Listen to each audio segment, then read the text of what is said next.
fun, vibrant crowd so far. You guys having a good time? Yoo-hoo! Where are you guys from? Here? Right here? Born in Comedy Cabana.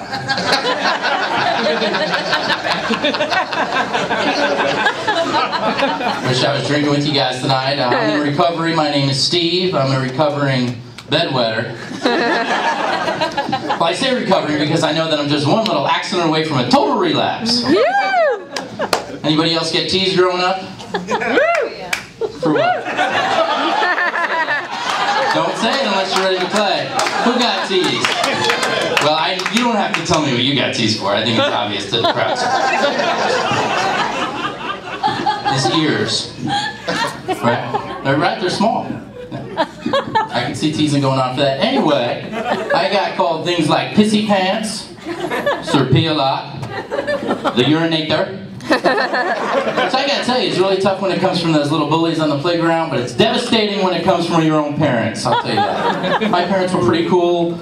I think the cruelest thing that they did is when I was 15 years old, they installed in my bedroom something called the Dry Buddy Moisture Detection and Notification Turbo Alarm System 2.0. When activated, it sounded a little bit like this. For dramatic effect, my parents ran it through the surround sound system. Thank God it was before the day of ringtones. Can you imagine every time it went off? Raindrops keep falling on my head.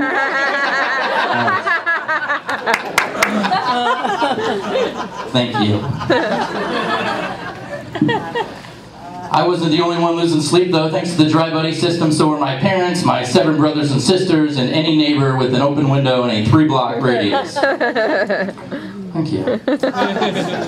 Still to this day, I'm a little jumpy every time I hear a car alarm go off. I check for a wet spot. Sleepover sucked. My parents insisted that I strap on these plastic undergarments called underjams. I had the darndest time explaining to my little friends, you guys don't know underjams? They're superhero, bro. Superman, Aquaman, Underdog, Underjams, the superhero that can piss like a racehorse. My parents wouldn't stop at anything. They even tried to send me to bedwetters camp. Camp Enuresis, if you're not familiar. And I almost went. I think, you know what, maybe this is the cure that I've been looking for. Until the letter came in the mail. It said, Dear Special Camper, welcome to Camp Enuresis. We understand the needs that accompany those with bladder and bowel control. That was a deal breaker. It's one thing to spend the summer with another bedwetter, but you're crazy if you think I'm sharing a bunk bed with some kid that shits himself. Anybody here on a date this evening? Alright, the comedian's in the back, right? Anybody ever been in a relationship where you feel like the other party's just not that into you anymore? Or going through the motions? What used to be so cute is not so cute anymore? More like annoying now? Yeah. Unfortunately, that's how my parents were. With me. Yeah, they were just over the whole parenting thing. Just wanted to enjoy their retirement some peace and quiet, which really was great for me in the long term. Helped me develop a little independence, a little creativity. I had imaginary friends. First, my parents, as you can imagine, were a little creeped out. Then accepting, and then a little too supportive. Steve! My mother would actually set up play dates for us. Your friends are here! Just spent the whole day with them yesterday. Well, you don't want to hurt their feelings, do you? Besides, your father and I have a little surprise. We need a break. We're going away for the weekend, but we've arranged for you to stay at your friends. I'm 8 years old. Oh, you'll survive. Listen, just in case you get hungry, there's some imaginary food in the fridge. There's an imaginary $40 on the counter. Have a great weekend. Very difficult. I still have imaginary friends today, though. I call them my Facebook friends. Yeah! Oh, goodness, I almost didn't recognize you. I see a few of you out there tonight. Yoo-hoo! I say imaginary because it seems like we don't actually talk in real life, but online we are quite close. Case in point, I'm at the gym the other day, and there's a lady right next to me, and I can tell you exactly what she had for breakfast. I know she's a big fan of Jesus Christ, Danny Goki, and hot showers, and after viewing 117 pictures of her trip to Disney World, I felt like I was in Orlando with the fam. But are we chit-chatting? No. We don't even acknowledge each other's presence. We're just Facebook friends. Little message to all my Facebook friends out there, really just one person in particular. Little Facebook etiquette, not okay to repeatedly poke my wife. Think she's the problem though? I think she likes to get poked. Think she's just trying to get back at me. She caught me on the computer the other night, Googling myself. Again. I better knock it off though. Before I know it, she'll be Twittering every guy right here in Myrtle Beach. My wife and I just got back from Canada. Any Canadians in the crowd tonight? Anybody ever been to Canada? Yeah. Yes. You know what they? Yes. Yeah. You know what they call their money over there? Up there? Worthless. Oh! Yes, sir. Now, listen, I want to take you on the road with me. I love you. That's great.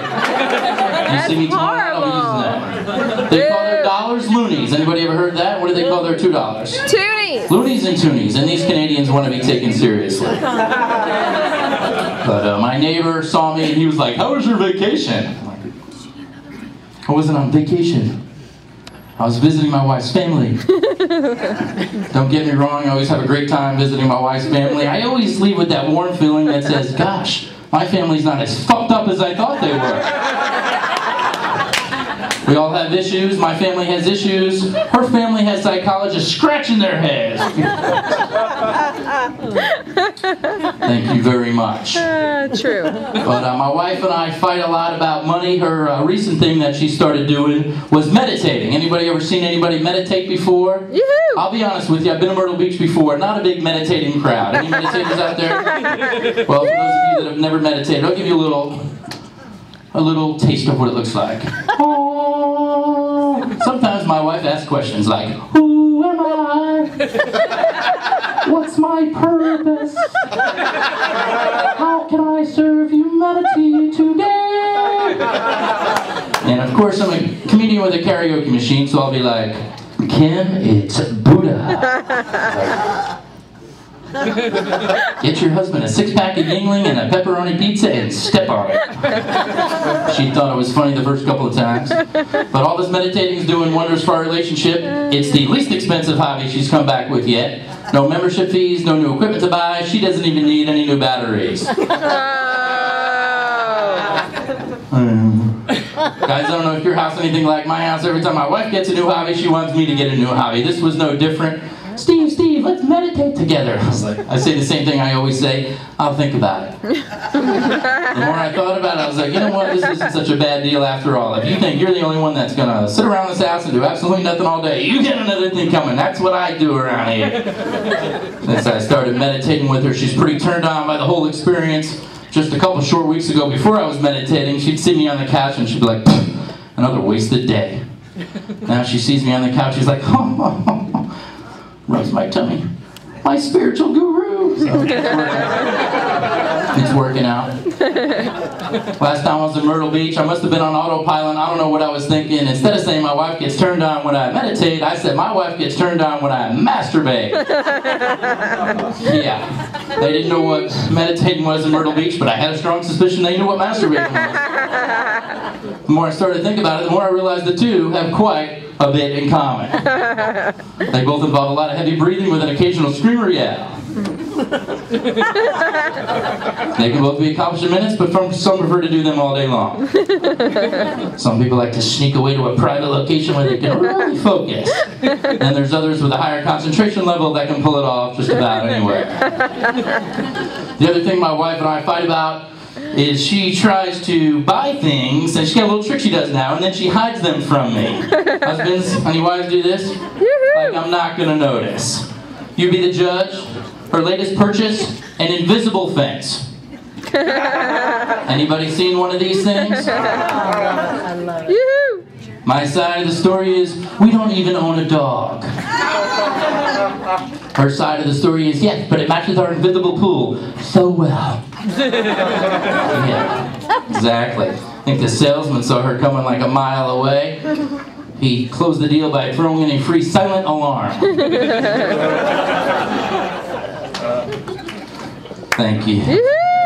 We're trying to get it installed by next weekend. Some of my old friends are coming in from out of town. Yeah, we reconnected for or Facebook, I think they're going to fit right in. Ladies and gentlemen, my name is Steve Melia from Wilmington. Thank you for your time.